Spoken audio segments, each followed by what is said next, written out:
നമസ്കാരം, ജേണി വിത്ത് ചാനലിലേക്ക് എല്ലാവർക്കും സ്വാഗതം. കേരളത്തിൻ്റെ അവസാന റെയിൽവേ സ്റ്റേഷനായിട്ടുള്ള വാളയാറിൽ നിന്ന് തമിഴ്നാട്ടിലേക്ക് നമ്മൾ യാത്ര തുടരുന്നു.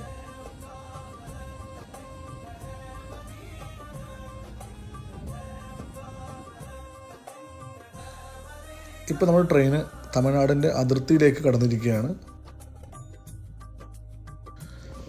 തമിഴ്നാടിൻ്റെ ഭൂപ്രകൃതി കേരളത്തിൻ്റെ ഭൂപ്രകൃതിയിൽ നിന്ന് വളരെ വ്യത്യസ്തമാണ്. അത് നമുക്ക് ഈ യാത്രയിൽ ഭയങ്കരമായിട്ട് കാണാൻ പറ്റും.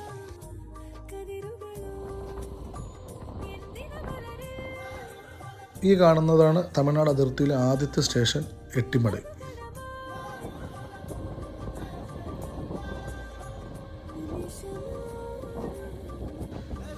ഈ കുഞ്ഞ് യാത്രാ വീഡിയോ നമ്മൾ മധുക്കരൈ സ്റ്റേഷനിൽ അവസാനിപ്പിക്കുകയാണ്. അപ്പോൾ അടുത്ത വീഡിയോ ആയിട്ട് വീണ്ടും കാണാം. അതുവരേക്കും ബൈ.